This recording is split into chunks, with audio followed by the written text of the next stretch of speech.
Sal Berry. You could buy that Young Gun rookie card on eBay, or you could buy this one, which is pack fresh. And Tim Parish. I mean, I only want my cards to be pack fresh. This is the Puck Junk Podcast. Hello and welcome to the Puck Junk Hockey Podcast. I'm Sal Berry, and with me is Tim Parish, and today we are going to talk about Upper Deck Series 2, which is finally out for the 21-22 season. Never mind that the 21-22 season is over. We finally got Upper Deck Series 2 hockey cards at the end of the season. I guess better late than never. We're also going to talk about some of the draft picks and some of the trades that went down recently, and some other hobby news and some other hockey news. So, Tim, how you doing, man? Fantastic. That's good. Anything? Can't you tell by the extreme sarcasm in my voice that I'm fantastic? That's just your normal voice, so I can't tell. Yeah, that's right. I forgot. I'll tell you some hockey news in the hockey news, something that I'm very proud about. I had a big article published in the new issue of the Hockey News that just came out called the Champions issue. It's on newsstands now. Actually, it's hitting mailboxes now. I just got my copy on Saturday. So it should be on newsstands any day now, and it'll probably be on for a couple of months because it's basically the big issue that they put out in the summer that recaps all the different champions from the NHL to the AHL to the KHL and all the other leagues. But I have an 8-page article. Actually, I have 3 articles this issue, so that's worth buying right there because I have I have 3 articles in this issue, which is crazy. Holy crap. One day I'm just going to write the whole issue. It's going to be all about hockey cards. No, kidding aside. So you remember a couple podcasts back, we talked about the Ben Stelter hockey card? Yeah, that was a while ago. It was a while ago, but they published it online a while back, but then they published it in this issue because it's still noteworthy that Upper Deck did this thing that was, very nice for this kid who's a really big fan of the Oilers. And then I also have a 2-page Puck Culture article where I talk about 10 celebrities who have their own hockey cards. I know we've talked about this here and there in the past. I know we did something about that when we did a live podcast. Was it the Virtual Expo a year ago, maybe? I can't remember. So it's 10 cards of celebrities who have hockey cards. Not talking about that National Treasures nonsense. I'm talking about actual cards found in actual hockey sets, like an Upper Deck set or something like that. So that's cool. And then I have my 8-page article called Hockey Card Comeback, which basically talks about how hockey cards have experienced this huge comeback. Well, all of sports trading cards has, but maybe more so hockey, because hockey is always a little bit of, I don't want to say an outlier, but I mean, hockey doesn't have the same fervor as, say, basketball and football. But It kind of did, at the height of the pandemic. I mean, I remember, and I talk about this in the article, but Alexis Lafreniere, when his Young Gun rookie card came out, it was $600 on eBay. I was seeing sold for $600. That's what the price people were listing it at, and that's what they were buying it at. And this was in November of 2020 before he even played a game. So I talk about how hockey cards just surged in popularity. I talked to some very interesting people. I talked with Greg Cohn from Leaf Trading Cards. I talked with Brian Price from President's Choice Trading Cards. I talked with Jason Massid of Upper Deck. I talked with somebody from Heritage Auctions. I talked with somebody from the National Sports Collectors Convention. I talked with Steve Menzie from the Expo. I talked with Joe Daly, who is a former NHL and WHA goalie, and he's also had his own sports card shop in Winnipeg since 1988. So I talked to him because not only is he on hockey cards, but he sells hockey cards. And I thought he'd have a very interesting perspective because he's been selling cards even before the first surge in the early 90s. So I urge you to check out that issue, but if you don't want to buy it, then I'll also link to it in the comments because Hockey News also published the article online. Of course, the one in print is better because it has nicer pictures and stuff like that. And you can keep it and you can take it to the National and have Sal autograph it for you. That's ridiculous. It might be ridiculous, but it's possible. If somebody came up to your table and wanted you to autograph that, are you trying to tell me you would say no? Somebody asked me to autograph an article. It was a couple nationals back. It was the one that I wrote about Chris Chelios in 2019 for Sports Collectors Digest. And they were giving out. Yeah, I did. But I was just like, I mean. And then they turn around and sell it on eBay for 10 times what it's worth. For 10 times less than what it's worth. Then you'll be famous. And then you'll send them a letter from your attorney that says, cease and desist selling my property rights because I own an exclusive contract with Puck Junk to only sell through Puck Junk. You lost me in that tangent, but all right. That was that whole NIL thing with Topps. Oh, yeah, right. Yeah, that basketball player from Gonzaga or wherever he's from. Right. So speaking of the National, I'm glad you brought that up. Good segue. I'm actually going to be setting up at the National. I know I've mentioned this in the past, but I'm mentioning it again because the National is coming up really soon. It's at the end of July. So actually the specific dates are July 27th, which coincidentally Upper Deck Extended Series is supposed to come out that day. We'll see if that happens. But July 27th, which is a Wednesday, and then 28, 29, 30, and 31st. So it's a 5-day show. I'm going to be set up. I'm going to be actually towards the front. So Memory Lane and AU Sports has a booth, and they let me set up with them. When you walk into the National, you're going to see Memory Lane, like right away. They're going to be like that first booth that you walk into. But if you go to the backside of their tables, not the part of their booth that's facing the doors, but if you like walk past their booth and go around it, you'll find me there. And I'll be selling my shirts and some hockey cards and just, hoping to talk hockey with people and get more Twitter followers and people to listen to our podcast and stuff like that. Get me some Twitter followers while you're there too. I will do that. I will say, and also follow Tim. Follow Tim. Because I did the National last year, and that was... No, dude, you're more active on Twitter, and you actually engage with people, and they engage with you on Twitter more than me. That may very well be, but I don't have even close to as many followers. What do you got now? Yeah, like maybe 1,100, 1,200. I don't know. It's quality, not quantity, right? Right, exactly. Is that what they tell you? Yeah, of course. There are people who pay for bots. They have 10,000 followers, but 8,000 of them are fake accounts. What good is that, right? Ooh, where do I go to get that? I mean, hypothetically. Hypothetically, I wouldn't even know. So I'm psyched about being at the National and selling at the National. I did that last year. Had a blast. This year's going to be interesting because it's going to be a road trip to Atlantic City, New Jersey. So it's going to be like a road game for me, but it's going to be like an ECHL road game where we drive 14 hours to get there. And then you stay in a seedy hotel and then you show up and do your thing, I guess. Only this will be my thing over 5 days plus setting up and then a day of travel. So it's going to be like a week. My back is a 14-hour drive. We got to go through your favorite town, Philly, to get to Atlantic City. So. Yep, you sure do. You've you ever been to Philadelphia? Plenty of times. Yeah. Ever see the Penguins play there, a road game? I did not. Bummer. Not done that.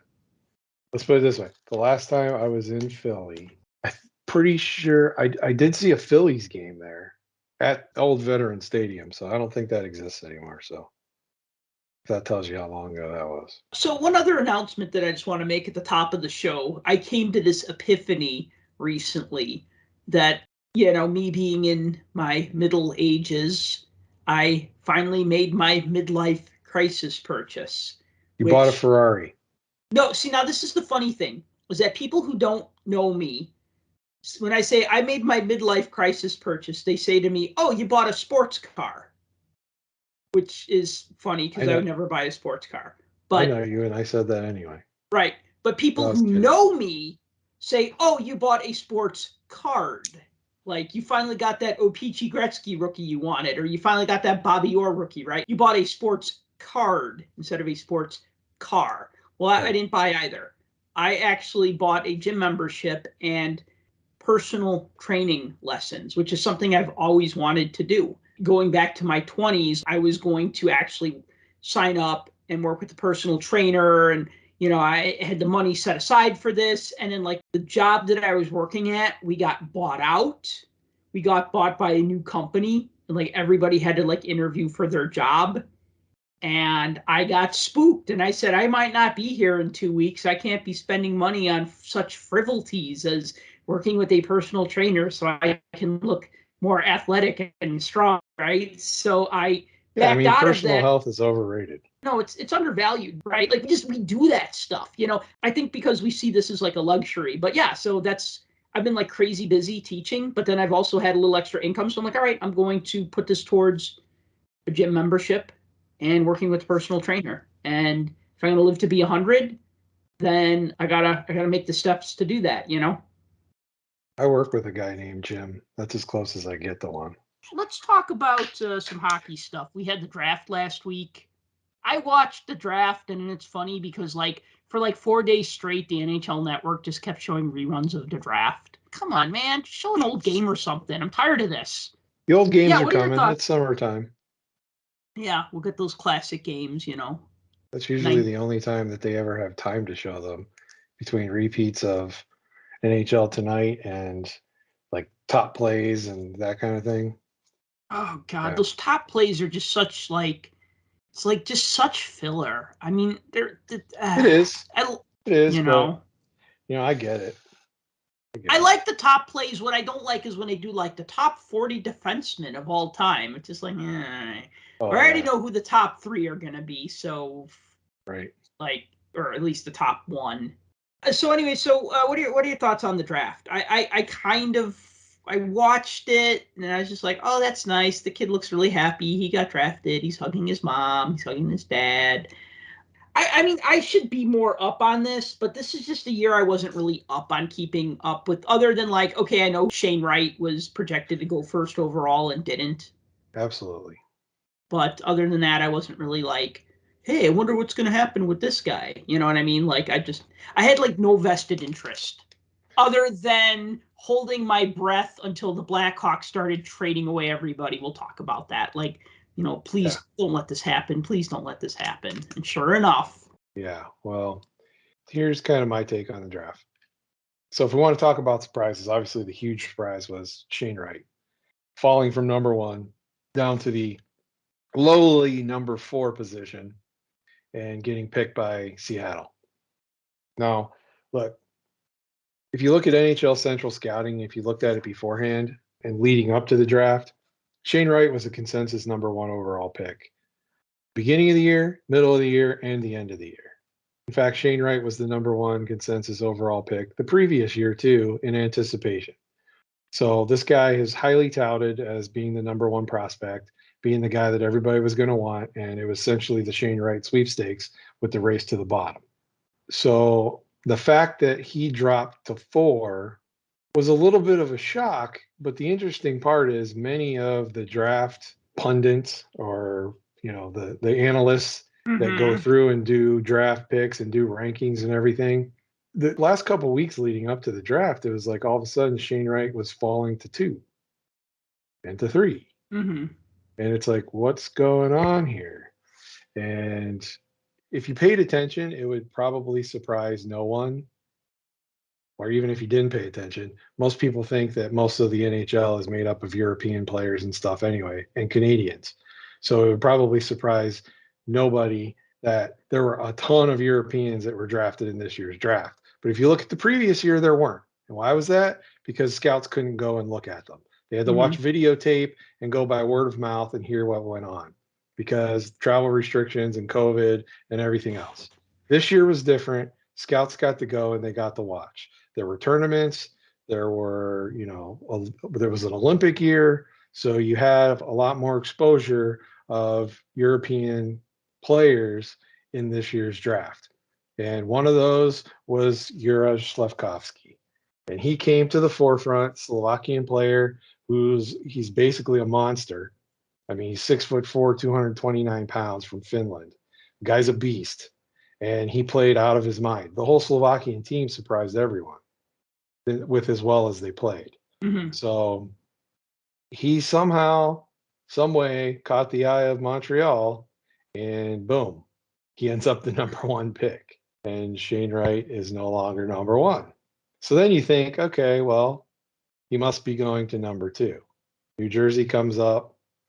another Slovakian player, this time a defenseman, Simon Nemech, gets picked. Not as big of a guy, but again, he's this phenom that played, I guess, for lack of a better phrase, above his pay grade when it came to international tournaments, and he goes number 2. I think everybody already knew that Logan Cooley was going to get picked by Arizona. I think that was a fit that was already planned, and I don't know if they called him and told him, "Hey, we're going to pick you regardless," and that was the deal. And then all of a sudden, on the clock is Arizona with the 3rd pick, and look at the board, and Shane Wright's still there. Well, if you've already committed to pick Logan Cooley, what are you going to do? Go back on it and just take the best available? Not that I'm saying that Wright's better than Cooley, but I kind of am. Even though I like Logan Cooley better. Of course, he's a Pittsburgh native, so I would be biased. But here it is. Shane Wright falls to 4th, which I think, and I've seen all the conspiracy theories that this was planned because Seattle didn't have the stellar draft that everybody wanted them to have last time around. And quote unquote, didn't get the Vegas luck in the expansion draft. Here's the number 1 consensus overall prospect going to the no longer expansion team. Right. Look, Shane Wright's a great player. He's a phenomenal type player. And if you watch his game and what he does and what he brings as a center with his size, I mean, he's only 6 foot. He's like 200 pounds. He plays a game very similar to his GM when his GM used to play. And that's Ron Francis. I'm not comparing him to Ron Francis. So don't get your panties in a bunch. Everybody's saying, how can you say he's a Hall of Fame? That's all I'm saying. I'm saying he shows that style of play. And I think that might be a really good fit for him on Seattle. Now, whether he was happy about it at first or not, I don't know. Because I don't know if you saw when he got picked, he got up there to take his picture, and the way the camera hit him, he was smiling when the cameras were on. As soon as the cameras went off, it looked like he was mean mugging the Habs table right there in front. I mean, it really looked like he did. And then all of a sudden the cameras go up, he's smiling, and then the cameras come back down, and he's just like staring a death stare at him. But he said in an interview, he was at the Toronto Blue Jays game the other day, and they asked the guy that was interviewing him, asked him, he's like, so what was that all about? He's like, I don't know. People are making a big deal out of it, but it didn't really mean anything. I was just trying to like make sure I was looking at the right place. I was looking at the camera or whatever and stuff like that. But that would be a great storyline of him getting passed over. And I think I made a point to mention that this is how every evil supervillain story starts out. They were the good guy and supposed to be the good guy, and then they get passed over and develop this hatred and anger towards whoever it is that passed them over. And then they become the evil supervillain. So, but we'll see. That's obviously like the big surprise, especially for folks that, don't pay that much attention to the draft. But one thing that I was kind of paying attention to is based off of how NHL Central Scouting had guys ranked versus how they actually got taken on the list. Anytime you look at Central Scouting information, I don't know if you've ever pulled up that data or kind of looked at it. They always rank North American and European players separate. Right. And they'll do skaters versus skaters and goalies versus goalies. And then you can sort them and rank them however you want. If you just take the top, there's 32 teams, so you take the top 32 that were ranked with NHL Scouting, the vast majority of the top 32, well, I shouldn't say the vast majority, all of the top 32 U.S. skaters and all of the top 32 ranked European player skaters were all drafted. Now, they weren't all drafted in the first round, obviously. Many of them were.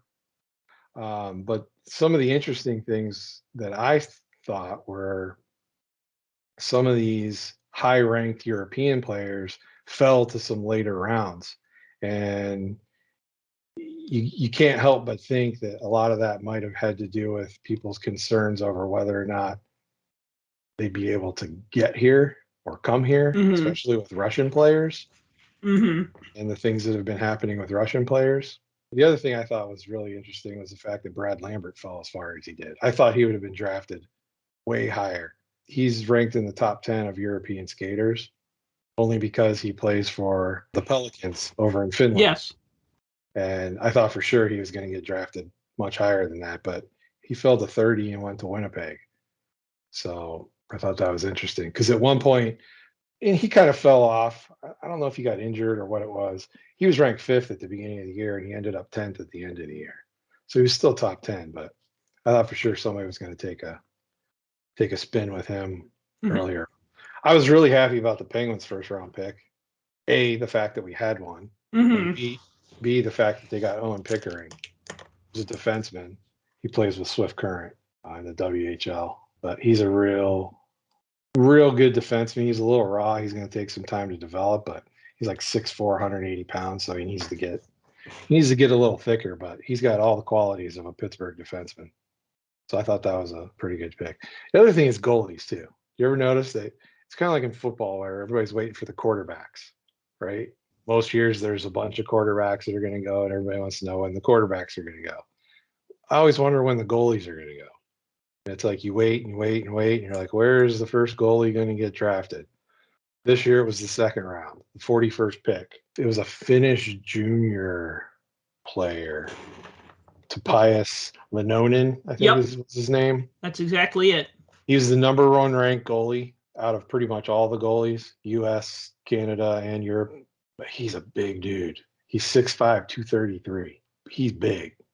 He went in the second round, but it's interesting because you go through those lists and you see all these guys are picked, but then you look at the goalie list and look at the rankings. So if you take the top 10 goalies, like North American goalies, 2 of the top 10 weren't even picked in the entire draft.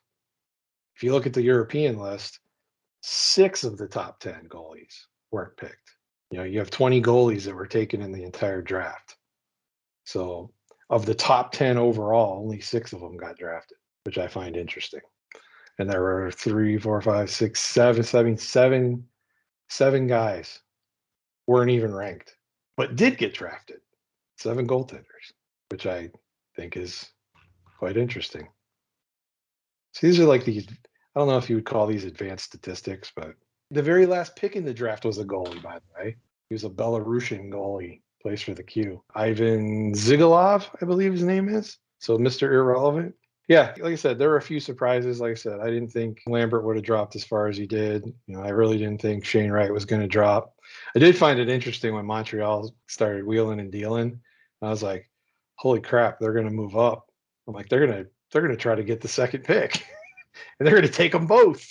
I actually thought that for a second. They're going to get Slafkovsky and Shane Wright. But that didn't happen. Can you imagine that place? That was one thing I did notice. Being in Montreal and the amount of fans that were actually there and in the building, the place was loud. It was like a game. And they were excited and getting into it and everything else. Can you imagine if Montreal would have traded into the second pick and got both of them? That place would have been nuts. It would have went crazy. They dealt Romanoff. Alexander Romanoff, yeah. Yeah, they did. And it's funny, they deal him off. And then from what I saw yesterday and today, he's signing a deal in the KHL. So they got rid of him at the right time. Yeah, that was part of that Kirby Doc 3-way deal. That was a separate trade. So first, when Bettman, he comes on the stage, everybody starts booing him again. And then he goes, "Oh, don't boo me. I got news. I got a trade to announce, 2 trades to announce," and they're booing. And he goes, "But these trades involve the Montreal Canadiens." And then he's like, "The Canadiens have traded Alexander Romanoff." And I'm like, hey, maybe he's going to come to the Blackhawks because they're going to probably fire sale. They already dumped Alex DeBrincat earlier that day. And then I'm just like thinking, okay, well, they still got to trade Kirby Doc, right? Which they did. But first he announces that, Romanoff's being traded, what was it, to the Islanders for a pick or something like that? I can't remember. They got the Islanders first round, and the Islanders got Romanoff in a 4th round. Gotcha. That was for this year. Yeah. So Montreal gets the number 13 overall pick, and then the Islanders get the number 98th pick. That's how that worked. And then they traded for Kirby Doc, and that was the other trade that they announced. And as soon as that happened, I'm sitting on my couch. I'm watching the draft. And as soon as I heard that, and then I heard that the Blackhawks got 2 draft picks in exchange, I Yeah, first started rounder and a second rounder. 3rd round. So it was like Anyway, number 66 or something like that. you know what? If it's not the 1st overall pick, I don't really care. That's just how it is, right? Like the 72nd overall pick. I mean, look, once upon a time, getting picked 10th overall would have made you a 2nd rounder, back in the original 6 days. You know what I mean? So now you're like, oh, 10th overall, that's not bad, right? So it's all relative. I mean, the guys that go 32nd overall in the draft now, I mean, that's still 1st round, but 30 years ago that would have been middle of the 2nd round, right? So I guess It the really point boils down to draft class, though, when you no, think about I get it. that, Because but if you have a really deep class, like this year wasn't that deep. You only had obviously beyond the top tier of the top 3 to 5 guys, there wasn't a whole lot there. And most of the guys in the 1st round were more or less interchangeable, which you can see by all the pre-rankings versus where they got picked. I don't think we're going to see that next year. We didn't see it last year either. I know what you're saying. It's like, okay, do these picks even matter? Because let's be honest, of the 200 and how many picks are there? 7 rounds, and you have 225 guys. How many of those 225 guys are going to play in the NHL, let alone have a career? I mean, that's so really what it boils down to. I haven't written one of these articles in a while because I just haven't had the time, and every time the draft comes up, it always sneaks up on me. But I would write these really long articles for Puck Junk called Reimagining whatever year, Reimagining the 1990 draft, Reimagining the 1991 draft, Reimagining the 1992 draft. I think I did this all the way up to like 95 because I would always do it like on the 25th anniversary of whatever that draft was. So Reimagining 1990, I wrote that in 2015, and the next year I did 2016, and so on and so forth. And then I think like once we had COVID and like the draft got moved around and everybody's life got turned upside down, I just haven't had the time or the ambition because most people who write articles about redoing a draft, they only do the top 10 picks, and that's fun to do. Ooh, if you could go back to 1990, who would you take 1st overall? Martin Brodeur or Jaromir Jagr, right? That's the fun part. What's not fun is to figure out who you're going to take 20th overall. You know what I mean? And that's when you start looking and then you start saying to yourself, well, I start saying to myself when I do this, and now again, I'm looking at stuff from 30 years ago and not from recent stuff, but it's easy to look back 20, 30 years. The thing is that when everybody's drafted, we always think they're top 5, they're going to be some sort of like superstar player. And if they're not top 5, they're going to be an NHLer. The truth of the matter is that a lot of these guys might have decent careers, but nothing like super notable. I mean, it's notable that you make it to the NHL, don't get me wrong. And if you make it to the 1,000 game mark, that's also notable. I mean, you have like stay-at-home defenseman types who play over 1,000 games and they're not going to be in the Hall of Fame, but they have longevity. The thing is that like when Connor McDavid was drafted, we knew he was going to be special. Sidney Crosby, we knew he was going to be special. Like certain players, Eric Lindros, they're going to be special. But then when you look at like the 15th overall or 18th overall pick in the 1st round or whatever, they might not even make the NHL. And then you have like a guy who was drafted in like the 6th round who might like surprise everybody. That's the thing though, is that it is a crapshoot. And the thing is that like even scouting can only go so far. I mean, there's really no way to predict the future. You just kind of look at the past and try to draw a conclusion, which is what the scouts are doing. You might look at a guy who's taken 32nd overall or whatever, and he just might have a decent career. Never play in the All-Star game, never win an individual award, but might play 800 games over 12 seasons or something. And we forget about that. We always think, oh, this guy's going to be the next superstar for my team. I think it was Sergei Krivokrasov who taught me that lesson because I was so excited when the Blackhawks drafted him in like 92 or something. But I think they were drafting anybody with a Russian name or anybody Russian because if you're Russian, you have a Russian name. And I think that's when I learned that just because the guy was taken in the 1st round doesn't mean he's going to be a great player. No, absolutely. Go back in time since they started the entry draft, and really it boils down to people talk about 3, maybe 4 drafts that were really, really good, like the 79 draft, the 88 draft, the 03 draft. Those are all arguably like 3 of the best draft classes of all time. I would Right. even maybe throw in the 05 draft. You look at the overall body of work, and for every number 1 through 10 in each class, that 8 of the 10 have long NHL careers and a bunch of them are Hall of Famers.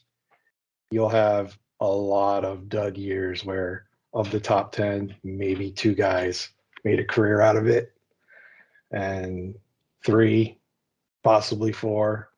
It's really difficult to make a full-on prediction as to who's going to be the best, and you always have to wait a few years, especially with guys being drafted at 17, 18 years old. Not many of them are NHL ready. So we may not see a lot of these guys for 3, 4 years. Not to mention, there's so many kids now that, because of the way the NCAA programs have improved tenfold over the years, a lot of these guys just right off the bat basically say they're going to college. And so they get into these elite collegiate programs, and they may be gone 4 years if they decide to play all 4. You may see a guy at the end of his 4th year show up as a playoff add-on on a roster, but that could be many, many years down the road. Look, the fact is, you bring in these guys. Many of these players have been scouted since they were 12, 13 years old. Even more so at 16, more so at 17, and then they get drafted late 17 or 18 years old. So it's like most scouts have a good book of business for each one of these guys. So they kind of know what they are looking for. They know what they need. They know the qualities that they see in NHL caliber type players. And, the best 200 and some of them get picked. And unless you're a goalie, then they just roll the dice and see what happens. Right. So, but yeah, here's something else I noticed too about the draft. Not to keep draft talk going, but I noticed how many players have some interesting names in the draft, especially some of the top players that got drafted, like Jagger Furcus. That's an awesome name. He's a winger that played for Moose Jaw in the WHL. Jagger Furcus. And I like Owen Pickering. I like that name, especially because the Steelers drafted Kenny Pickett. So now the Penguins draft Owen Pickering. So like 2 Pittsburgh teams have a Pickett and a Pickering as the number 1 picks. I found that interesting. Maverick Lamoureux. That's an awesome name.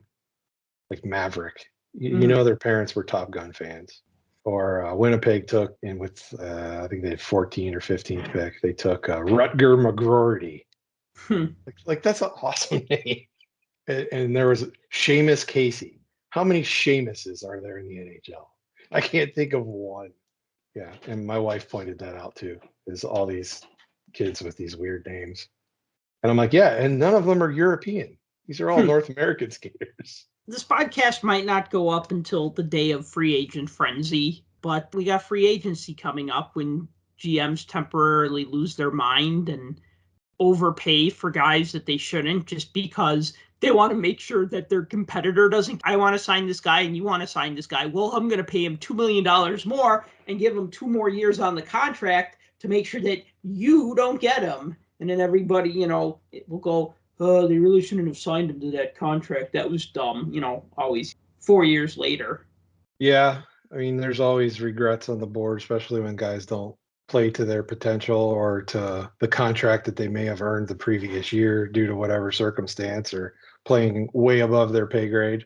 I mean, look, I give it to guys. They go out there and they bust their butts and end up putting up numbers higher than they ever have in their entire career. Of course that earns them extra pay. Why wouldn't it? If you get merit-based pay for your job and you do a heck of a job and make your team money, or your job money, of course they're going to give you merit pay if they're worth it. But no fan likes to see players get picked off, right?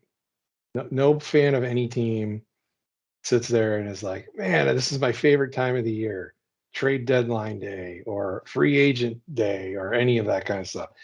You're not a true fan of a team if you love that, because it breaks up the band, right? You get so used to seeing these group of players, and then all of a sudden the next day it's like a whole different thing. And we're going into that period. I actually predicted before the draft that there were going to be up to 7 or more trades prior to the draft. There weren't. There were only like, I think, 4 leading into the draft, and then a ton of trades during the draft. Mostly pick type trades. Mm-hmm. But I think the big one that started everything off was the Avalanche getting Georgiev from the Rangers, Right. for 3 picks. It was a 3rd rounder and a 5th rounder this year. So late round picks in a draft that already isn't that deep, maybe not, probably not. But a next year 3rd round pick, which has a much deeper draft class. So any of these trades involving 2023, there's a lot more riding on those picks, I think, especially first rounders, than some of the late round ones this year. But yeah, the Georgiev trade, and the fact that I think the Avalanche signed him too, like the day after, like extended his contract and signed him. So that was like the first one that started it off. And of course, right after that, the foundation of the United Center was lit on fire. And the Blackhawks began their descent into futility. The fire sale of 2022. Yeah. So, I've heard of the Chicago Fire. I thought they were a soccer team, but apparently they're a hockey team now too. And the Blackhawks started off dumping Alex DeBrincat to the Senators for 3 picks, a 1st, a 2nd, and a 3rd, which is interesting. They got the 1st and 2nd in this year's draft, and then they traded the 3rd round pick in 2024. So I think the Blackhawks knew that with a better draft class next year, they better keep that pick, and we'll just send the next guy from the following year to go with it. But DeBrincat, I don't understand that trade. Even if you're rebuilding, which you pretty much knew that the Blackhawks are already in rebuilding mode after last year, to dump your 40 goal scorer, you don't replace that. There's nobody out there on the market that you can replace that with. No one. There's no one available. So here's a couple of thoughts on this. First thing is, yes, DeBrincat was the leading goal scorer on the team. Secondly, he and Kane play well together. Basically, the Blackhawks traded their best player away. You mean, you could statistically, yeah. You could say Patrick Kane's a better player, but DeBrincat had a better season. You know what I mean? Like, and he's younger. Kane and Taves are always going to be your superstars, but still, statistically, DeBrincat had a better season, and he's got way better upside. I mean, the kid's young. So to me, when I saw that we traded DeBrincat and we got a 1st round pick, and I get it because the Blackhawks needed a 1st round. They wanted a 1st round pick. They ended up with 3. Okay, they made some trades. They got 3. So Blackhawks have a new general manager, Kyle Davidson. He was an intern 10 or 12 years ago. Actually, he was an intern on the team when that whole Kyle Beach thing went down back in 2010. Kyle Davidson was an intern. He had nothing to do with any of this. But I'm just saying, so he goes far back. That's how he started with the team. He was an intern, worked his way up. Now he's general manager. The problem is that when you get a new GM, they have no attachment to the old players.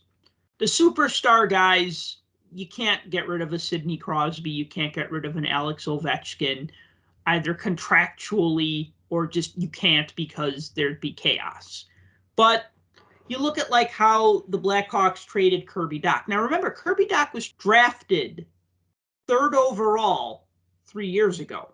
Yep. He hasn't really had the chance to have a full season. He had a rookie season that was kind of slow. It was 1920. And in 2021 was that shortened season. You know what? He missed a lot of games in 2021 because he had an injury, a wrist injury that he sustained at the World Junior Championship. Before the NHL season was going to start in 2021, he didn't play most of the season because he was injured. I agree. It's not like he was lighting the world on fire in Chicago, but Kirby Dach, he's a big, solid dude with a lot of upside. 21 years old. He's 21 years old. That annoyed me because it's just like, okay, couldn't you have gotten a good player?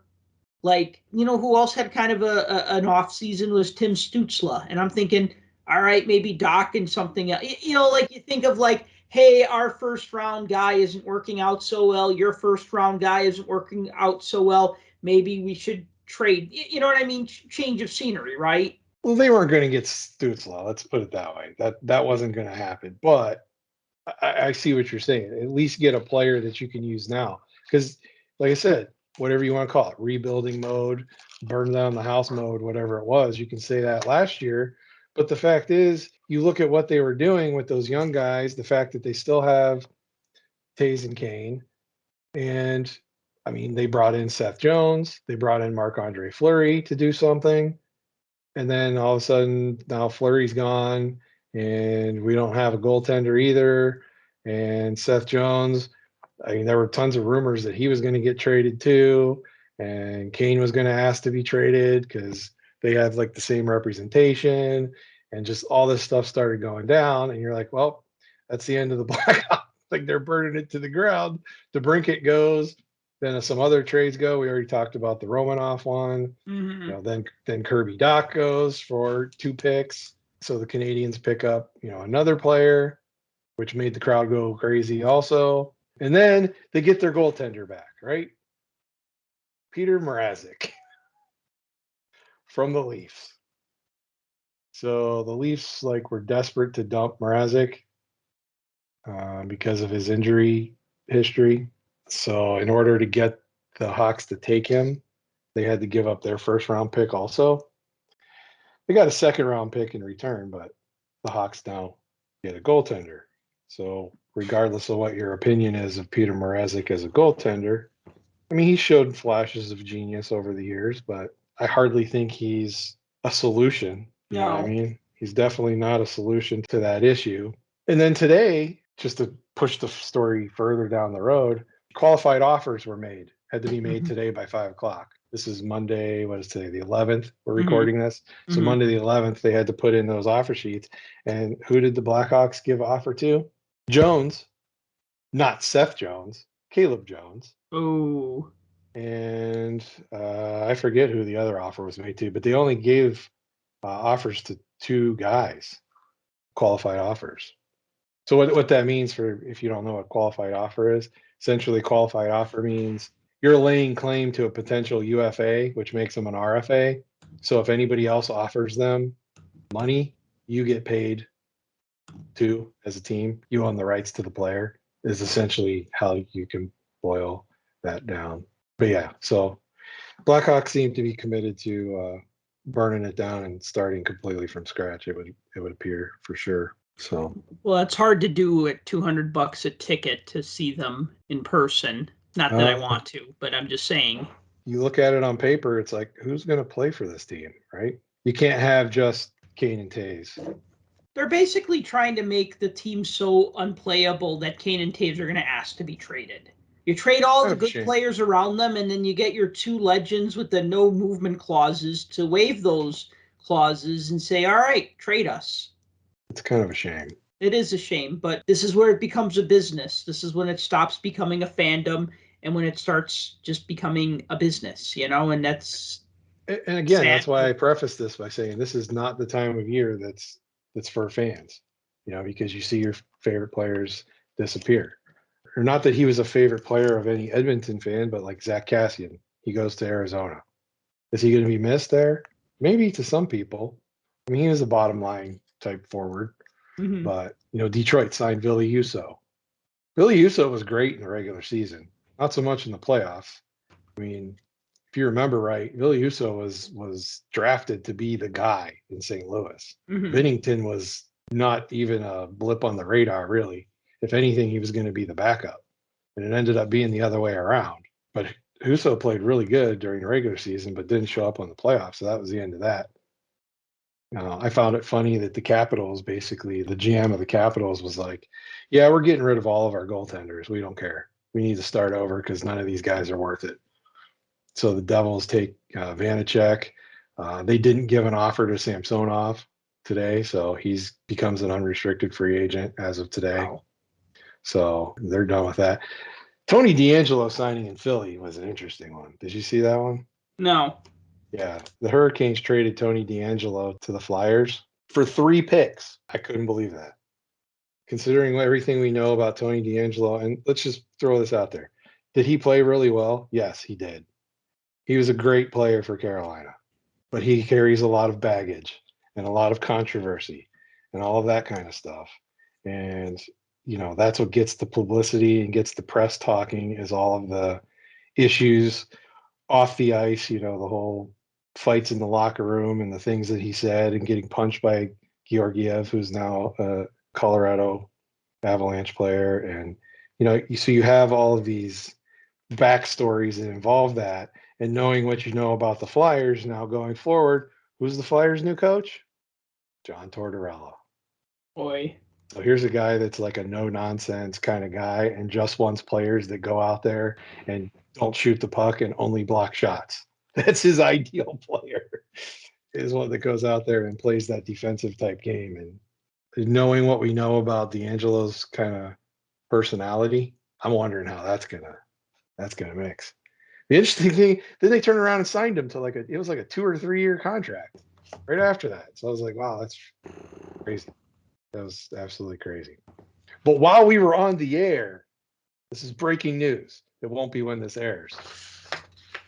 Matt Murray signed by the Maple Leafs in a trade. So the Senators get this, future considerations. That's it. And they retain 25% of his salary. Wow. And the Maple Leafs get Murray, next year's 3rd rounder, and 2024's 7th rounder for Matt Murray. So this whole goalie carousel that everybody talks about that's going with guys available, they're dropping like flies. Matt Murray's off the list. And the one thing the Maple Leafs needed bad was a goaltender, right? And so who do they pick? They pick Matt Murray. 2-time Stanley Cup winning Matt Murray, who's been a complete absence of even a shadow of himself since he left the Penguins. And it's mainly because of injuries and everything else in the mental game. He just hasn't been there. I mean, remember last year he got demoted to the AHL team. So yeah, he requested a trade. He didn't want to play for Ottawa anymore. Yeah, you're not into it. You're not feeling it. You're not playing well. You get demoted. You request a trade. And lo and behold, you agree to a trade to the most high-profile team in the NHL. Okay. Wow. That's something. All right, let's move on to some hobby stuff. So Upper Deck launched a platform called Collect Forever, which is basically going to be like ePack, but for comic books. And when I saw that Collect Forever, I just thought, oh, what is this? And I clicked on the email and I'm like, oh, comic books. Okay, that's interesting. Sure, why not? Did I used to collect comic books? Yeah, I still got a whole bunch of comics I need to get rid of. I got a pretty extensive run of old Captain America comics, probably from about 1978 to 1994. I have like every issue. I used to be a comic collector. Well, comics have been available on ComC for quite a while as an asset on there. Listen to me. I'm saying words like asset, like this is some type of investment thing. Digital asset. They've been available on there for quite a while. Alternative asset. Yeah, exactly. So it seems only natural that they connect an ePack thing to some type of collectability to comic books, since that's their marketplace. So ComC finally shipped your order. I know Monday morning I was just like, hey, how long does it take to get a ComC order? And then people chimed in with their feedback, and thank you for that. ComC didn't actually give an answer, but they answered with animated GIFs and liking other people's responses to my tweets, but didn't actually say, hey, we're pretty caught up now, or, oh, we're still backlogged. So I was thinking about having some cards shipped to me, but I wasn't going to spend $30 to have them in a week. I guess I could just spend $5 and get them in 6 weeks then, or whatever. But yeah, I can attest to my latest with them. And honestly, listeners of the show and people that follow me on social media, they know the saga, especially if you've been around for a while. They know my history going back with my ComC orders all the way back to 19. I mean, prior to that, everything was great, but 19 is kind of when the wheels fell off. But my last order was 564 cards, and from order till delivery at my house, it was 19 days. That's total days, including weekends.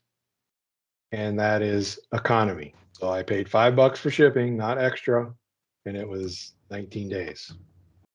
So I can even go out on a limb and say, even prior to all the delays and problems, I don't think I ever got a shipment that quick. So what I'm saying is, ComC, if you're listening, can you finally unblock me from Twitter? Maybe, possibly.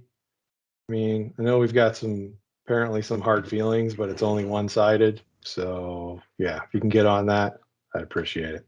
They got offended that you pointed out that it took a long time for your order to show up and that your order was lost and that they never responded to your questions about, hey, what happened to my order that just went missing and fell off the radar for 8 weeks?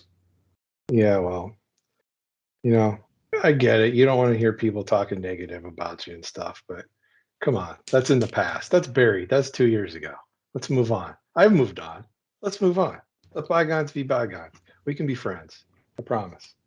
So I got to talk about this new service that Dave and Adam's Card World is offering. So yeah, tell me about this because I have no clue. This is the first I'm hearing about it. We know there's a lot of terms that we just detest, us old school, get off my lawn collector types, right? Like whenever you're on eBay, you see VHTF, which stands for VHTF? very hard to find. Oh, I don't know that one. You don't? Okay. No. VHTF, very hard to find. Or I think eBay, if I ever saw it, I probably ignored it. Or when somebody puts eBay 1 of 1 in their listing. No, that one I'm more than familiar with.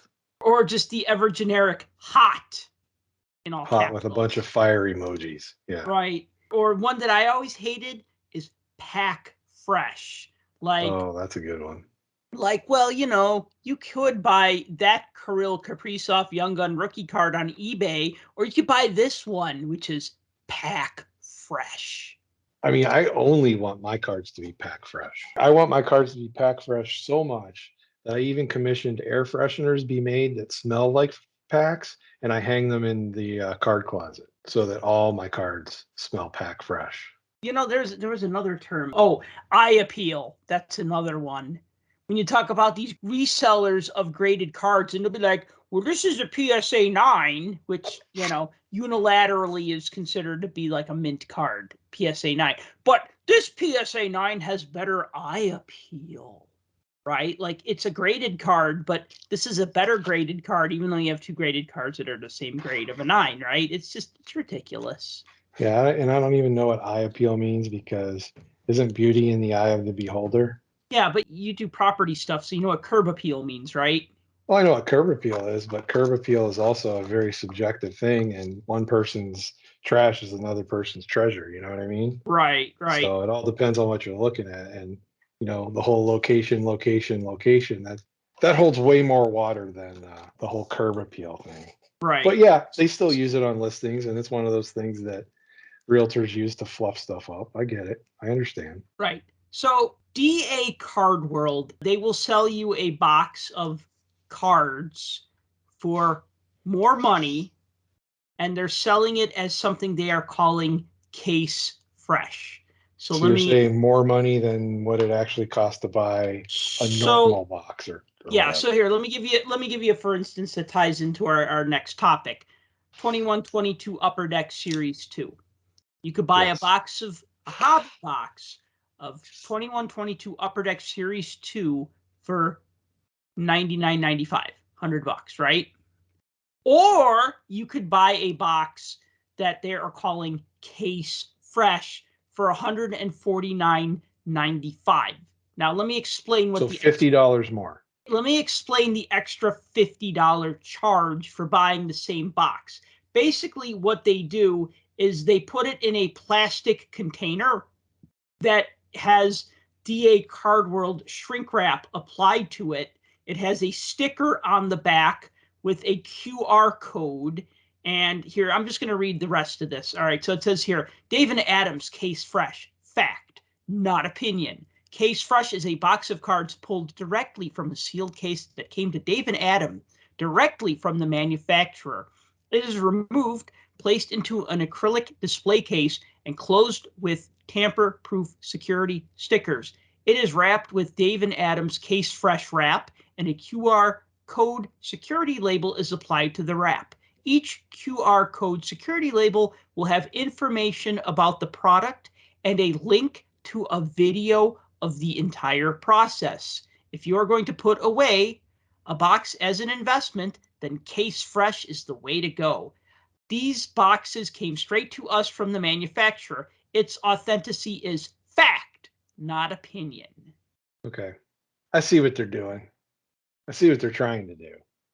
This is catering to all of the breakers and the investor types that are looking for the potential for those big case hits.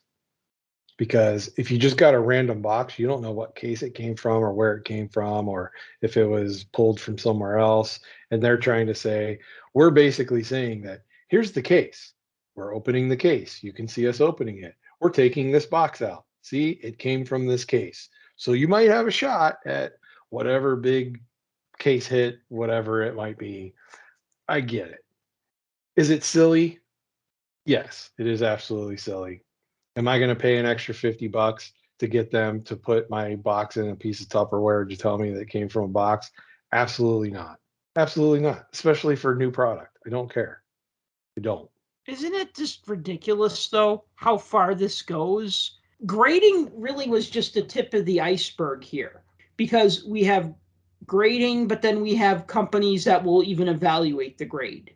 Yeah, the grading. This the grading, also right? Silly. Yes. And then we have people who will buy a box of hockey cards or football cards or basketball cards and hang on to it for 10 years and then resell it for 10 times the amount.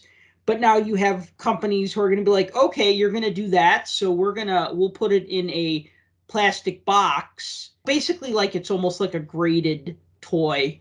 If you have ever seen like graded toys or graded video game cartridges, will come in like a lucite clear box with like a grading label at the top, kind of like a slab for a card, but three-dimensional. You know, it's funny, like I've said many times, everything surprises me and nothing surprises me, because it's like everybody just wants to make more money and more money. It's like people are making money off of people wanting to make money. Like, well, you know, I mean, you could buy this box from Tim for $500 and it might have an Austin Matthews Young Gun in it, or you could buy this box from Sal, who had it certified Case Fresh and it's wrapped in this special shrink wrap. It's kind of like with the baseball card exchange, how I've been making fun of their fancy plastic wrap, you know? They're on the same parallel. They're different, but they're on the same parallel. And this is how I envision this is, and how you describe it kind of seems that way. So they have that QR code on the box DA has. You scan the QR code, it takes you to like their video of them unboxing this. Yes. Do they show you, here's the serial number on the case, here's the serial number on the box, and on their video, it's going to match the box? I don't know. I just saw if they show that, that's kind of like the whole, hey, we have chain of custody here. We have hold on. Chain or whatever. But Upper Deck does not serial number their boxes, so you can't really tell, because they don't disclose print runs. So if they do disclose it, maybe on a super high-end product like the cup, they might say X amount of cases. I don't know if they do, because I've never been able to afford the cup. But this isn't like the 94-95 Pinnacle hockey days where they said only 20,000 cases will be produced, right? That are serial numbered, right? And then we knew that there was a limited amount of only 20,000 20-box cases. Well, I know they don't serial number the boxes from a standpoint of counting them, but they do sticker them with numbering that matches the cases they on the from. inside of the box. I think they do on the outside too, because I had a couple boxes of Allure that I bought not too long ago that had the sticker on the inside and on the outside. Okay. So, yeah, I have seen them on the inside. Like you flip up the lid and it's printed maybe under the lid or something like that. A couple years back, I had to send some cards back to Upper Deck that were defective, and they wanted that. They said there's a sticker on the inside of the box. We need the number off of it. And I was like, heck, good thing I saved the box, right? And I think that's a way they can trace it back to the case it came from, the production of when it was made, and possibly where they shipped it to, so they have an idea of who got it before you bought it. I don't know if that's how they track it, but okay, I could get that. Then what you're talking about baseball card exchange is just, hey, we bought this supposed unopened box of whatever. We bought this box of 86 O-Pee-Chee from a guy that had it for 100 years, and we're authenticating it as saying that, yes, this is an authentic box that's never been opened. So that's more of they're trying to authenticate that something's actually real rather than it came from a certain place. And obviously we know that they've run into problems with that on various authenticating things, not necessarily with sports cards, but with non-sports cards. And we won't get into that again because we've already dealt with that. So dedicated a whole episode to talking about freaking Pokemon cards, GI Joe cards. Yeah, so that's interesting. Yeah, I agree. That's a cash grab. Just something else. Let's talk Series 2. I just want to cut to this because I feel like we always put things off to the end. And, well, we did put this off to the end. It's our big thing. The big thing. We save the best for last. Yeah, well, okay. I guess that's like dessert, right? That's right. Although they do say you should start eating dessert now before your food. I heard that. I've heard of that too, and I like that idea. Yeah. I don't want to save room for dessert. I want to save room for vegetables. I want to eat the damn dessert. I want the second scoop of ice cream. There you go. Says the guy paying money to see a personal trainer. Feed me more ice cream. You can because you got the personal trainer. Sure. Well, but these things kind of work against each other. Yeah, now you're splitting hairs. You're not an expert. I always remember this answer because it was the most vanilla answer, literally and figuratively, that an NHL player could give to a question. They were asking like Blackhawks players what their favorite snack was, and Patrick Sharp. Remember Patrick Sharp? Of course. Patrick Sharp said that his favorite snack was a scoop of vanilla ice cream. And then he talked about how he could treat himself to that during the season because he works out, harder in the season because he's playing 82 games. But in the summertime, he won't have that snack. Hockey players train year round, but he's not training as hard in the off season. That's when a lot of these guys will let their body recover. They're not working out an insane amount like they do during the season. And I'm just thinking, wow, vanilla ice cream, and you can't even have it in the summer. From that standpoint, I guess I understand that. I mean, anybody that knows Patrick Sharp, Henrik Lundqvist to me was Mr. GQ. Patrick Sharp is Mr. GQ 2. Yeah. Because he's like that perfectly sculpted, like Greek god type guy with the chiseled face and everything, looking all whatever. I'm not attracted to him or anything. I'm just saying, in a purely plutonic kind of way. Well, now, Jeremy Roenick would consider it. Maybe. As we've discussed. Yes. Yes, so, he would. Series 2. Stuff you already know. 200 base cards, 50 young guns. The notable young guns in this set, Moritz Seider, defenseman for the Detroit Red Wings, who won the Calder Trophy as Rookie of the Year. Also, Quinton Byfield, Mason McTavish, Anton Lundell, Lucas Raymond, probably a few other notable young guns. Those are the standouts to me. As far as big type names go, yeah, I would probably add Cole Sillinger to that list. Oh, yeah. From that grouping. The thing is that, of course, you could buy a hobby box, you could buy a retail box, you could buy a hobby or retail box from an online seller like Steel City Sports or DA Card World. But then, as I've talked about in the past, I tend to trend more towards retail stuff that I could get at my local Target. You know what? When I go to my local Target store, nobody's beating me up for the hockey cards. If anything, they want the football cards, the basketball cards, and the Pokemon cards. I've walked in, seen 5 mega boxes sitting there, and bought them all. They didn't even put up a sign that says limit whatever. My Target just doesn't care. I'm pretty sure we're past that point. Yeah, and the other thing is, too, is that these prices have gone up. A mega box used to be a $30 thing. Now it's a $40 thing. Let me talk a little bit about this just because there's different buying options. First of all, you could buy a hobby box. They're ranging from about $95 to $100, unless you get one that's case fresh. Then that's going to cost you more, but you're not going to open it anyway, so that doesn't really count. We need one of those weenie in the butt buttons. Case fresh, right. Anyway, so your hobby box, you get your 6 young guns, and then you could, of course, get Upper Deck exclusives or high gloss parallels. which I didn't pull any. I actually bought a hobby box. I'll talk more about that in a minute. Blaster boxes are $20 each. You get 6 packs. You're only really guaranteed 1 young gun, even though technically you could get 2. I have not pulled 2 young guns from a blaster box ever since Upper Deck downsized the blaster boxes from 8 packs, which would definitely give you 2, to 6 packs, where you can get 1 or 2, but I've always gotten just 1. And I know a guy on Twitter, he bought a case. I think he only opened 5 so far, but he said because he's not sure. He opened 5. He got a Moritz Cider young gun, and then he doesn't know if he wants to open the rest of them yet. But he's like, well, what the heck, man? I've only gotten 1 young gun per box, even though technically you should get 2 in every other box, right? You should get 2 in one and 1 in another, because then that would be 3 young guns over 12 packs, right? But it seems like the blaster boxes, I bought blaster boxes in 2021, and I bought some Series 1 blaster boxes in 21-22 for Series 1, and I never got more than 1 young gun per blaster. Now, third, I've become a big fan of the mega boxes. The mega boxes are just like what they sound like. They're like a blaster box, but they're bigger. They have 10 packs instead of 6.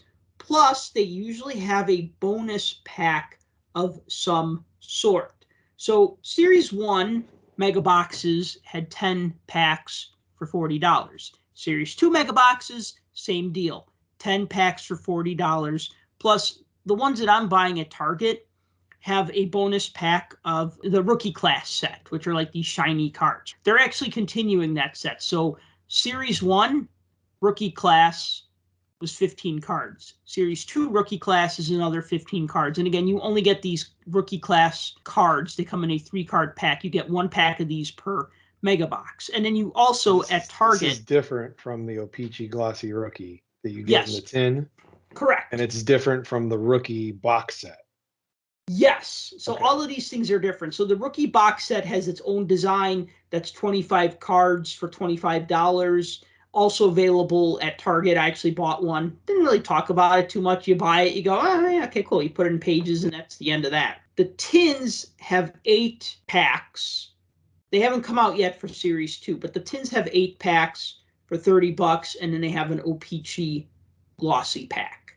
They're supposed to be out by the end of the month. The reason why I prefer to buy the mega boxes or the tins is because I know I'm going to get 2 young guns.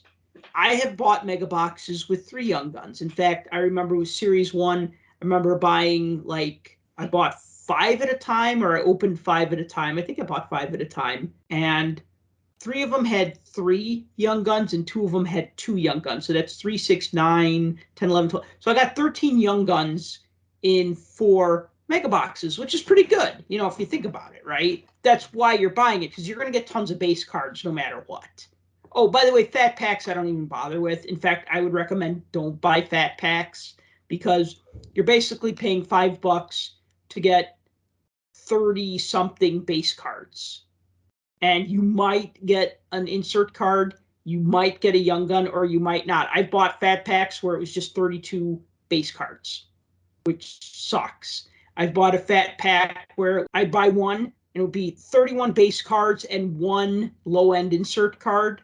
And I'd buy another one, and it'd be the exact same 31 base cards in the same order, and in a different insert card. Of course, this was during 2021 when COVID was really being a really big problem with the way their cards were being sequenced or shuffled, as I like to call it, basically the collation. Oh, another thing I will say this, though, right off the top of my head, no quality control problems with Series 2, from what I can see. I've bought 1 blaster box against my better judgment. I bought 1 blaster box. I've bought 4 mega boxes, and I bought 1 hobby boxes. All cards were cut nice. None of my young guns had any issues. None of my inserts had any issues, which is nice because during Series 1, I sent Upper Deck back 3 defective young guns cards.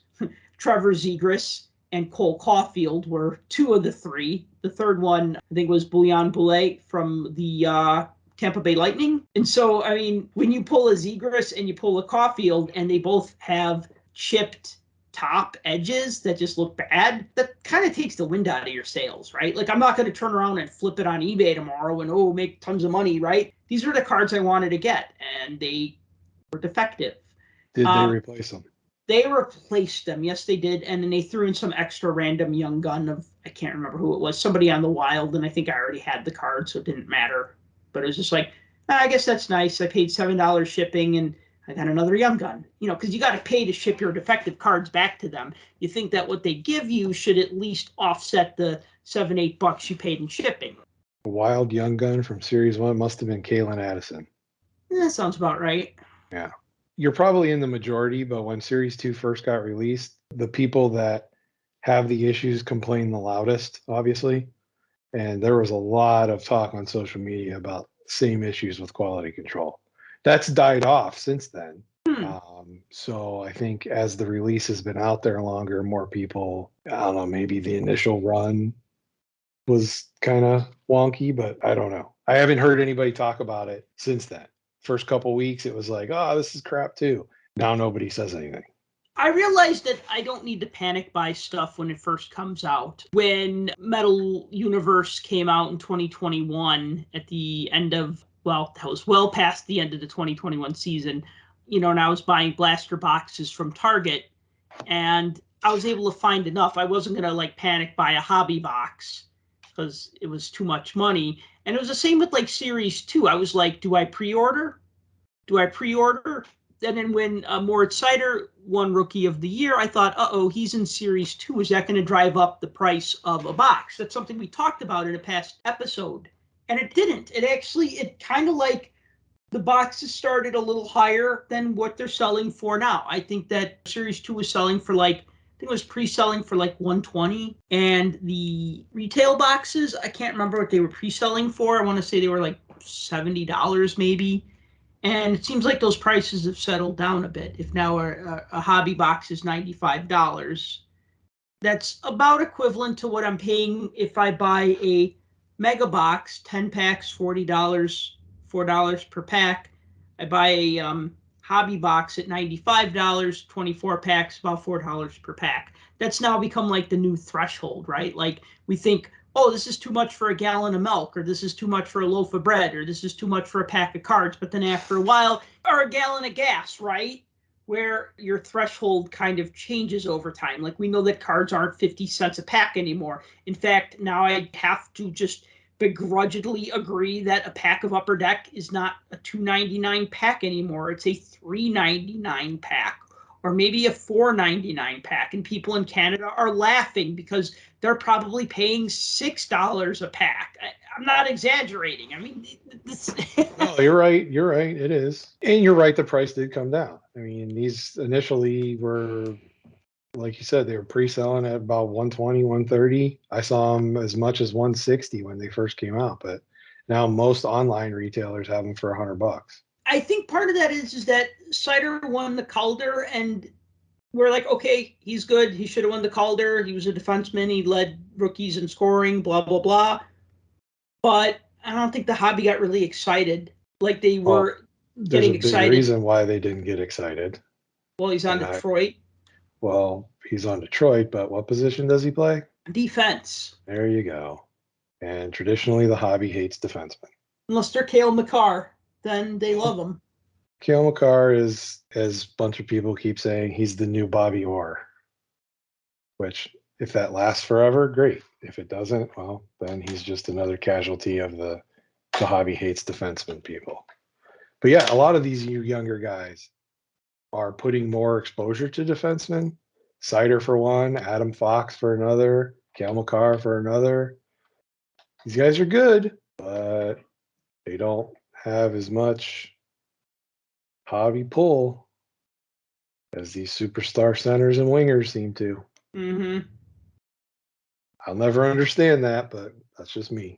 Because even though defense wins championships, scoring wins games, and scoring is exciting. It is, but you're talking about three defensemen that can score. Yes, this is true. See, so what I thought was going to happen is I thought he was going to win the Calder, and then Series 2 was going to come out, and it was going to skyrocket even before it came out because the Rookie of the Year is in this box of cards. And I guess that would be the incentive to get one that was case fresh, right? Because possible Moritz Seider Young Gun rookie card. VHTF hot, eBay 1 of 1, right? I thought that was going to drive up the price. I really thought for a little while that, like, oh, Series 2, if Seider wins Rookie of the Year, it's going to drive up the price and it's going to become a tough set to buy hobby boxes of. But no, that didn't happen. Yeah. Now, if Trevor Zegras won Rookie of the Year and his card was in Series 2, I think the opposite would have happened. I think that the price would have gone up. As you very astutely pointed out, you're like, I don't know if Zegras should be Rookie of the Year. He scored a really nice goal. And yeah, that's a good point. Zegras is flash. He's flash and flair. Does he have talent? Absolutely. He does. And Yes. I'm not discounting anything he does. Nope. But he's a TikTok high-flying highlight reel. And that's the best way I can describe him. And he's perfect for a younger generation or the people that like the bang bang type top 10 play guy. Mm-hmm. And that's great. That's what the hockey world needs. They need more exposure like that. They need that kind of thing. No one's ever going to get in line and knock down doors and buy up all the cards for some kind of stay-at-home defenseman that might chip in 30 goals a year. Well, 30 is 30 is great for a defenseman. Yeah. That's I was going to say if take that back. I'll say 30 points, not 30 goals. There you go. Yeah. Now that's respectable, but not like that's probably twice as many as a stay-at-home defenseman would get. Right. So yeah, and he may be the best you've ever seen at what he does, but people aren't going to get all excited about it. So, and that's just something that you deal with. The hobby, what you see in real life on the ice doesn't necessarily translate to what we see as the hype in the hobby. And it happens time and time again. So this is a perfect example of that. You have one guy that's carrying a product. He wins Rookie of the Year, but he's a defenseman. He's on Detroit. Yeah, it's an Original Six team. They're an up-and-coming team. Not a lot of exposure. People kind of ignored him because, hey, it is what it is. I think the kid's great. I mean, honestly, I can see him carrying the product. But again, there are other guys in that product, and I think there's a bunch of other guys in there that after next season, you're probably not going to find these boxes for $100. I can tell you that. I'm not saying go out and buy them and stockpile them or pack fresh them and stick them in your Tupperware containers. Not pack fresh, case fresh. Whatever. I'm not saying go out and do that. Don't anybody come back and blame me when they tank and they're only $50. But I think there's quite a few guys in this list of young guns that are going to turn out to be very good and have really good NHL careers. From Series 2.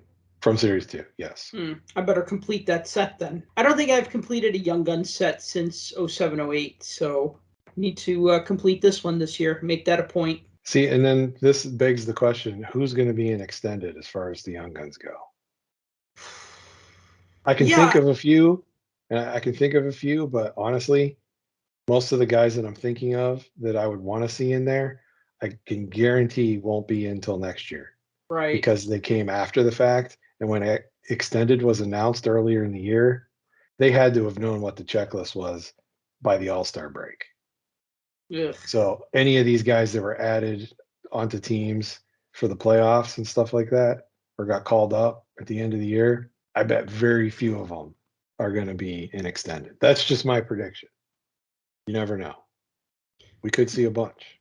Yeah, I mean, last year we only had 30 Young Guns in extended, and one was a checklist, so 29. It was kind of underwhelming. We liked extended. We liked all the cool late 90s, early 2000 insert sets that it had, and the 05-06 parallels and whatnot, but it wasn't like the rookie class wasn't like, oh my God, right? It wasn't like Series 2. And that's the whole reason why I'm saying that is okay. And I'm sure we were going to talk about this here in a second, but Series 2 is the first main base set that has Kraken cards in it. Yeah, right? Let's talk about that now. On Kraken. So what I was getting at was technically Matty Beniers is eligible for a rookie card. He played 10 games. So would they put him in extended? Probably not, because the stats on the back are last year's stats. So he didn't play last year. But he played this year, but it's an extension of last year and the first half of this year, or is it an extension of everything? So what Upper Deck has been doing is they will put the stats from the last year of whatever team he played on. So in the case of these 21-22 cards, so I'm looking at this right here. I'm looking at the Young Guns card. This one shows the guy's stats from the AHL. So here I got Brandon Duhane of the Wild. So it shows his stats with the Iowa Wild. I got an Anton Lundell Young Gun, lucky me, and it shows his stats with Helsinki.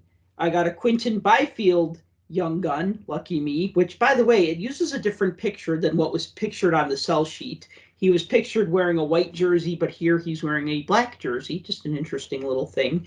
This has his 6 games that he played with the Kings in 2021, right? Yeah. This one has AHL stats, NHL stats, NHL stats, right? So if the guy played like a game or two in the NHL, they'll show that for his previous year. And if he doesn't have any NHL experience, I know back at the day they used to say no NHL experience, but now they just show the last full year of the most recent team that they played for. So yeah, they're not going to show 21-22 stats on a 21-22 card. That's just crazy. So that's what I'm thinking. If your player that you're looking for, if he didn't hit the ice or see any ice time till March or April of this year, he ain't going to be in it. Right, yeah. Before the All-Star break, that's half the season. They just got to play, within that first half of the season, or they get held over for the next year. Yeah. So let's talk about the fact that we finally have Kraken cards. Yeah, all right. We finally have Kraken cards. Yay. There, we're done. Yeah. No, I'm just kidding. So many people have been waiting for this moment. It's like, it's one of the most anticipated moments because we haven't had any major released Kraken cards other than some game dated moments and a the box set came out recently as well. And, there was one National Hockey Card Day Kraken card, and there was one Parkhurst card in a Kraken uniform with Cole Lind, and it's not even him in the picture. Didn't even picture the right player. Yeah, right. so you've had just little one-offs here and there.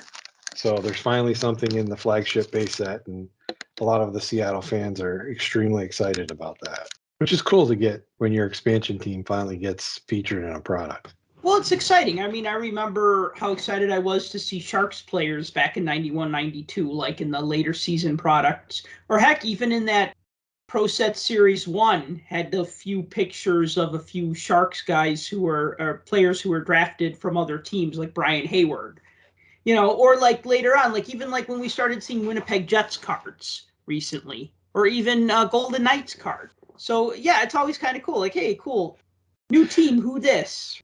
Well, and the other thing that this does too is it wreaks havoc on all of the breakers, because now they have to add an extra team to their lists of available teams. So now there has to be 32 instead of 31, and they have to make a spot available for the Kraken in all of their group breaks. That's something that people don't think about as the long-term effect, is how it affects the breakers. Mm-hmm. I feel bad for them. They have to do that extra work and the extra math to figure it out. Although that's the one thing, I looked at the checklist for the Kraken. Other than Cole Lind as part of the rookies, there's not a lot of extra stuff yet. I don't even think there was a young gun in this group, if I'm not mistaken. I don't think there was a Seattle young gun yet. Chris Dreger's in there. I think Jordan Eberle. They got Hayden Fleury, Mark Giordano, Big Rig Lexiak, and Brandon Tanev. Yeah, only 6 Kraken players. Usually, like a series will have like 6 or 7. There's only like 6, 1, 2, 3, 4, 5, 6 Sharks players, 1, 2, 3, 4, 5, 6 Penguins players. So yeah, I guess that's to be expected. Maybe extended series will be heavy on the Kraken just because they'll finally have photos of those. Well, they could have photos of anybody, but they'll have to fill another 200 base cards. Of course, there were a lot of trades that went down. The trades that happened just now or just recently are not going to be in extended series, which... No, those cards you have to imagine are done. Yeah. we'll finally get like guys that have probably changed. I'm like just looking at this checklist really quick. So the Chicago Blackhawk checklist: Kirby Dach, Kelvin DeHaan, Brandon Hagel, Patrick Kane, Connor Murphy, Jonathan Taves, right? Hagel was traded towards the end of the season, and Dach was traded in the offseason just now. So it's funny, like I was opening cards and like I got a Kirby Dach card, and it's like, oh man, he was just traded like 5 minutes ago, and now I had, and I'm looking at this base card, and he's gone, right? So maybe we'll finally get Marc-Andre Fleury in extended series as a member of the Blackhawks, although he's not Blackhawk anymore.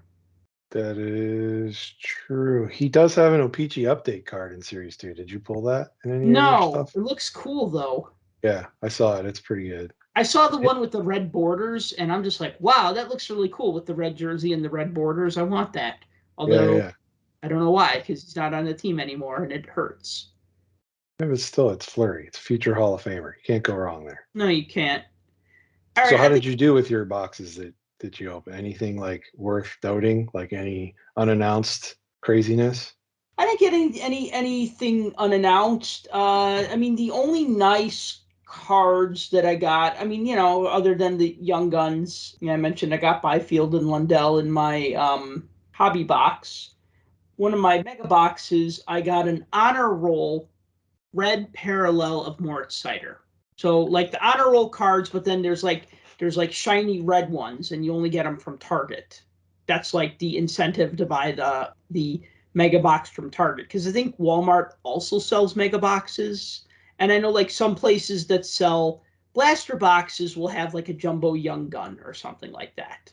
So different places have different incentives. I even remember like going back to the Panini days, I really liked Prism hockey.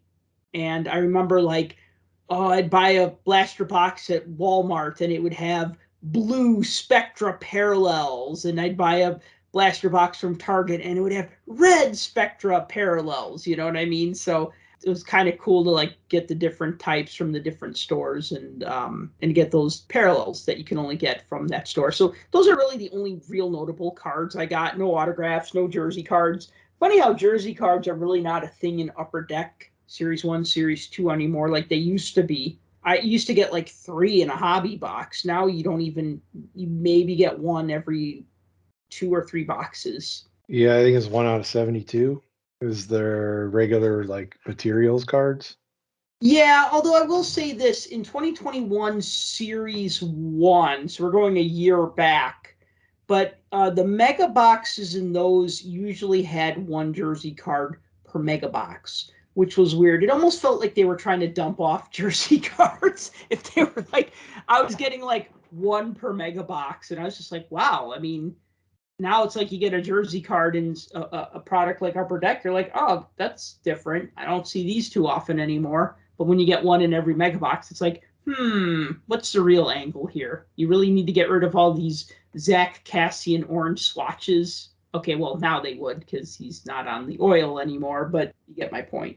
I mean, there was a long while where Upper Deck hobby boxes, every box had two jersey cards, and then it went down to 1, and now it's like 1 every so many boxes. Yeah, and autographs have basically disappeared. The only ones they seem to include now in the base series are those rare canvas ones. Right. Where it's like retired players or Hall of Famers. Uh-huh. Are those short printed?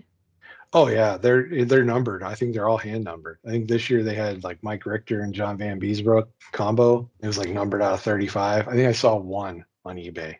Huh. Somebody ended up having, but I just wondered what you pulled, if you got anything of note, because one of the things that has been popping up that I've noticed on between social media and like eBay and stuff like that are those gold clear cut exclusives, which were unannounced. So there's there's like 1 clear cut in every hobby box, I think, or they're supposed to be, but there's clear cut exclusives that are gold. They're not numbered, but they're also not announced, so we don't know how many of each one there are. But I didn't get a numbered. I got a numbered, like a shiny. I guess you'd say it's platinum. I don't know. It's numbered out of 250. I don't know what it is. If rainbow, maybe. If it's rainbow, it's numbered out of 250. Yeah. The rainbow parallels are hobby box. ones. Oh, here, actually, I got something notable. I got a UD Canvas retired star of Bernie Parent. Overall odds 1 out of 192 packs. Yeah, there you go. That's pretty good. Not numbered, though. It's just...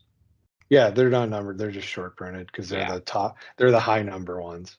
Right. So I did get one of those, and that kind of struck me as odd because, you know, it's a retired player, and whenever you see a retired player, like, okay, that's cool.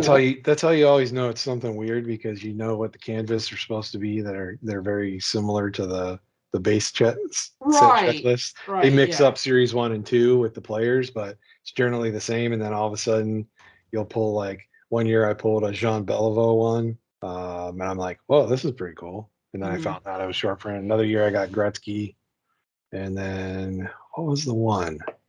I want to say it was Doug. What's his name?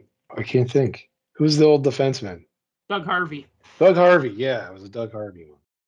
I'm going to buy Upper Deck Series 1, Series 2, and Extended Series always, even if I don't like the design. I mean, we talked about the design when we talked about Series 1. We like the design. Well, I like the design. Obviously, if you like it, you're going to buy it and not be disappointed, especially with a more solid crop of rookies in Series 2 and some Kraken players, and then, you know, some surprises depending on where you buy them from, whether you buy blaster or mega boxes like I do, or you buy hobby boxes or whatever. Yeah, good set. Definitely a must-have if you're doing the base, if you're trying to build. That's for sure. All right, I think we should wrap this up because I think I've said everything I need to say. I know you'll never run out of things to say, so we'll just save it for the next episode, I guess, right? I got nothing to say. You got nothing to say? Nope. Wow, that's a first. See, that was my nothing. That was your nothing. That was a whole lot of nothing. Yes. All right. Well, thank you for listening to the Puck Junk Hockey Podcast. And until next time, collect what you like. For more hockey goodness, follow us on Twitter @PuckJunk.